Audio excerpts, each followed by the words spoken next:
Hello there, everyone, and welcome back to our very last little practice together with the Old Masters for Young Players series. This is the tune Memory by Robert Schumann. It's written in German, so it's actually called Erinnerung.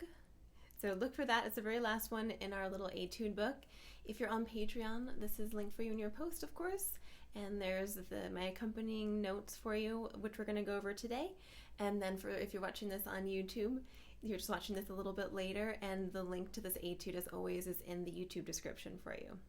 So grab your pencil, grab your metronome if you'd like, grab your instrument, and I'm going to play you the second half today, and then we're going to go over some of the tricky things and just things I want you to know about this before you practice it this week.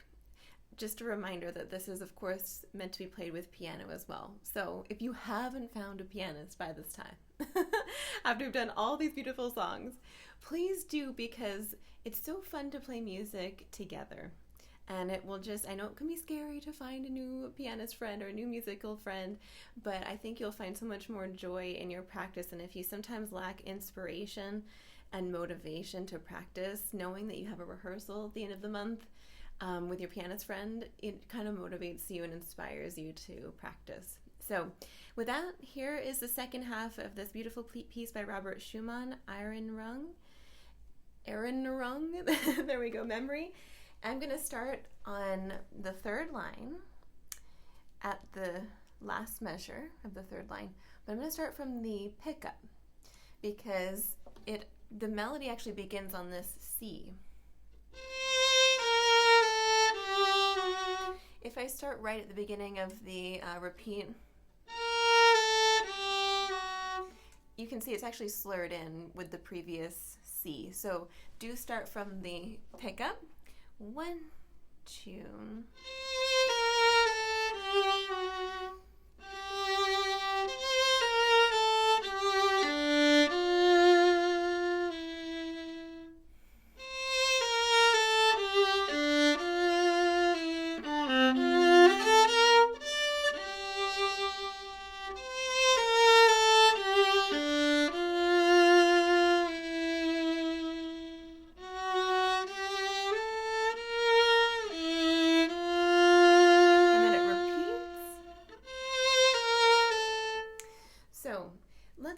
At the second half together, and it is very similar to the first half of this, which we went over last week.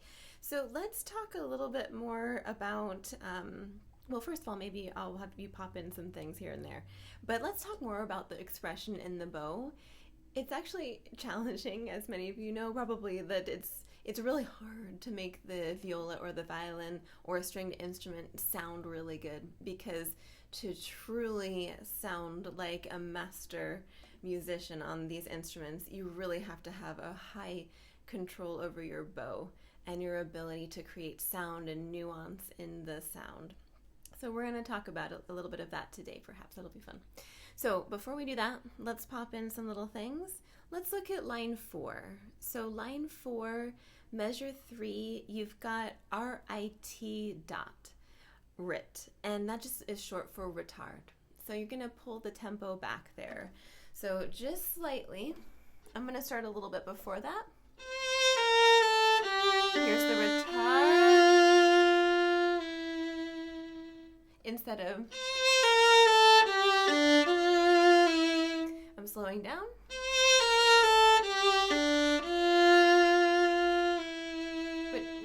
Where the retard is. I'm not trying to do it too soon. I'm just right where the composer has put it.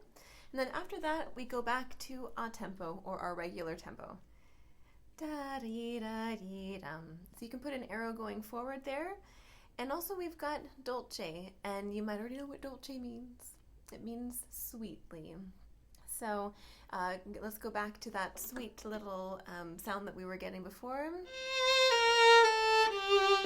which you can do with a little bit of vibrato as well, maybe. Or also just making sure that you're in that upper part of the contact point. You're in this upper part of the bow rather than being at the frog.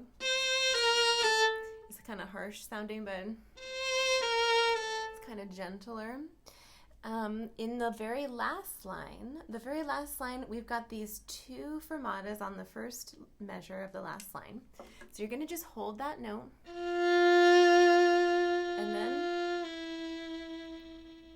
and it goes from piano to pianissimo. And so it's really lovely to go all the way to the tip if you can, and also fade over to the fingerboard. But we have a little up bow and some slurs after that, so just be aware that you need a little bit of bow. So maybe rather than going to the very tip, almost to the very tip. So here's the last line. And we have a polka retard, little by little, slowing down until we get to the end.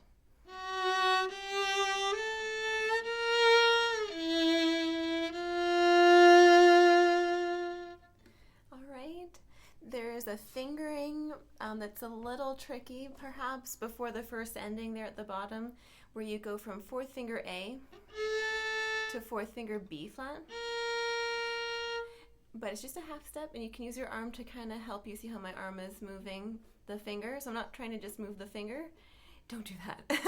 Move your arm. And also to get this really lovely, graceful slide, I'm trying to exaggerate it so you can see. After I play the B flat, I'm sliding in. So it just slides a little bit. So you can kind of play around with that. And that's going to kind of wrap it up for the notes maybe to put on the page. But let's talk a little bit about the bow expression. So some of these places are marked with what's called hairpins or crescendos and decrescendos. And it's just a little swell and then a decrescendo. So you can use a little bit more bow, or you can maybe add a little bit of weight. You can maybe use more hair. There's all sorts of ways that we can achieve that. But probably picking up the bow speed would be best, because it's kind of in that context of piano, and so you can get a little bit more sound, but without kind of a pressed sound perhaps. So let's find that very first place that we have that in the second half. It looks like the second to last line, measure 2, to the end of that line. So I'm going to start to use more bow. You see how I got back down here rather than staying, because I can't really crescendo very well. So on the up bow, push the bow lower, and then taper, slow down, maybe move to the fingerboard. So.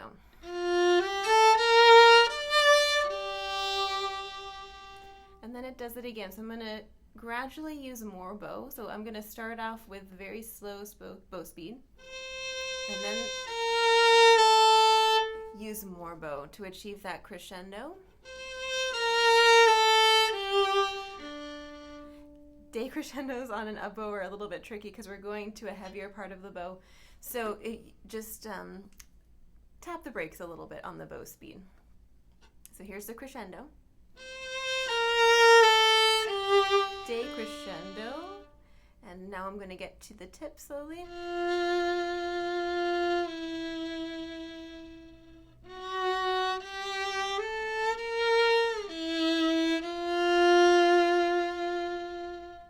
So if you're in the first ending, it would go back to where we started the second half, or if you're in the second ending, you can just end right there.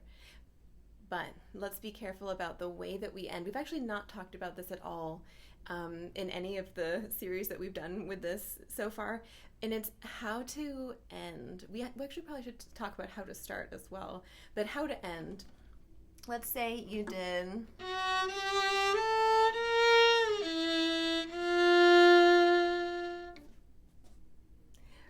it's too fast, right, to take the instrument down. So stay in the moment.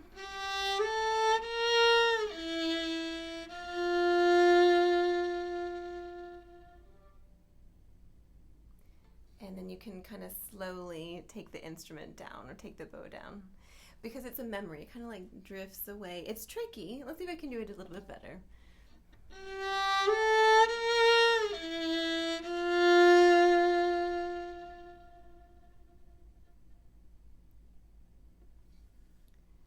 and then just kind of slowly put the instrument down. Even though we're working on the second half, let's just review the first half and talk about starting for a minute. So imagine that you're there on stage, or you're there with your pianist, and you're going to be playing this really delicate, kind of memory, vague and sweet little tune. You don't want to just maybe take a little breath. And you can see I'm breathing in, but I actually exhale and then begin. And when you exhale, it helps to release some of that tension, versus if I just breathe in. Right, so I'm going to breathe out. I'm going to breathe in.